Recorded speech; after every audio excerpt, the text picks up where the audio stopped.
Hello friends, welcome to my channel growth academy. Friends, आज हम food and sources का fourth part पढ़ने जा रहे हैं। अगर आपने मेरी पहले की वीडियो नहीं देखी है तो डिस्क्रिप्शन में मैंने मेंशन कर दिया है, लिंक दे दिया है, आप जाकर वहां से देख सकते हैं। तो चलिए शुरू करते हैं।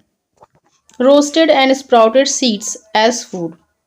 चलिए देख लेते हैं कुछ ऐसे सीड्स जिनको हम भूनकर या फिर अंकुरित कर कर अपने खाने के रूप में लेते हैं।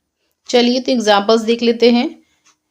स्प्राउटेड व्हीट यानी अंकुरित गेहूं, स्प्राउटेड ग्राम अंकुरित चने, रोस्टेड ग्राम यानी कि भुने हुए चने, स्प्राउटेड मूंग यानी कि अंकुरित मूंग। चलिए नोट्स देख लेते हैं। रोस्टेड एमरंथ यानी कि भुने हुए एमरंथ या जिनको हम नॉर्मली भाषा में रामदाना या फिर चौलाई भी बोला जाता है। इसका उपयोग हम चिक्की बनाने में या फिर गुड़ के साथ लड्डू बनाने में भी किया जाता है। एमरंथ के जो सीड्स होते हैं वो पूरे वर्ल्ड में बेस्ट प्रोटीन के सोर्स होते हैं, यानी कि बेस्ट स्रोत होते हैं प्रोटीन के पूरे वर्ल्ड में। यहाँ पर हमारा सोर्सेस ऑफ प्लांट्स खत्म होता है। चलिए हम आगे देखते हैं सोर्सेस ऑफ एनिमल्स पे। फूड फ्रॉम एनिमल्स, एनिमल से मिलने वाले भोजन। पहला है मिल्क। एग्जाम्पल्स देख लेते हैं।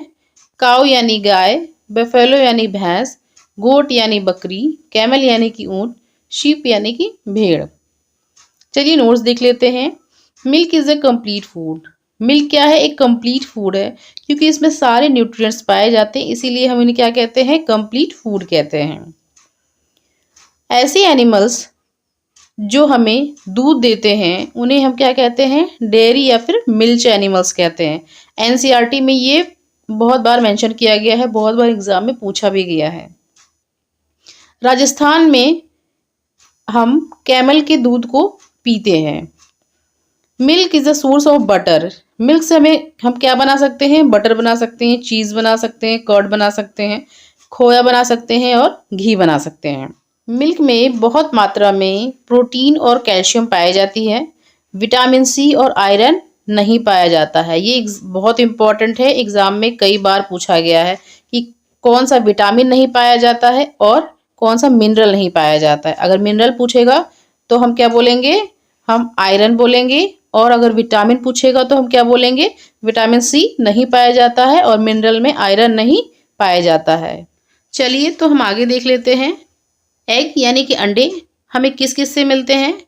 एग्जाम्पल्स, हैन यानी कि मुर्गी से मिलते हैं, गूस से मिलते हैं, टर्की ये है टर्की, और डक यानी कि हमें बत्तख से मिलते हैं। चलिए तो नोट्स देख लेते हैं। Eggs are rich sources of protein and vitamins, यानी कि एग्स में भरपूर मात्रा में प्रोटीन और विटामिन्स पाए जाते हैं। एग के जो येलो वाला पार्ट होता है उसे हम यॉक कहते हैं, और जो वाइट वाला पार्ट होता है उसे हम क्या कहते हैं? एल्बुमिन कहते हैं। यॉक में क्या होता है? मैक्सिमम मात्रा में फैट पाया जाता है और एल्बुमिन में मैक्सिमम मात्रा में प्रोटीन पाया जाता है। नेक्स्ट देखते हैं मीट हमें किस किस से मिलते हैं? एग्जाम्पल्स, गोट यानी कि बकरी, काऊ यानी कि गाय, बफेलो यानी कि भैंस, शीप यानी कि भेड़, पिग यानी कि सुअर, फॉल्स यानी हैन और कॉक दोनों हो सकते हैं। चलिए तो नोट्स देख लेते हैं। शीप और गोट से मिलने वाले मीट को हम मटन कहते हैं। काऊ और बफेलो यानी कि गाय और भैंस से मिलने वाले मीट को हम बीफ कहते हैं। पिग यानी कि सुअर के मीट को हम क्या कहते हैं? पॉर्क कहते हैं। और हैन और कॉक इनके मीट को हम क्या कहते हैं? चिकन कहते हैं। नेक्स्ट सी फूड में देख लेते हैं। फिश यानी कि मछली, क्रैब यानी कि केकड़ा, प्रॉन यानी कि झींगा, इन सबको भी हम खाते हैं। नोट्स देखते हैं।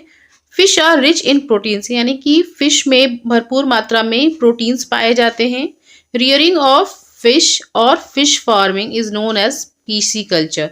बहुत बहुत बहुत इंपॉर्टेंट है, एग्जाम में कई बार पूछे गए हैं, इसको बहुत ध्यान से पढ़ लीजिएगा आप लोग। पीसी कल्चर यानी कि मछली पालन को हम क्या कहते हैं? पीसी कल्चर कहते हैं। नेक्स्ट देख लेते हैं हनी हमें किससे मिलती है? हनी बी से मिलती है, यानी कि मधुमक्खी से मिलती है। नोट्स देख लेते हैं। फ्लावर्स में कुछ चिपचिपे पदार्थ पाए जाते हैं जिसे हम नेक्टर कहते हैं।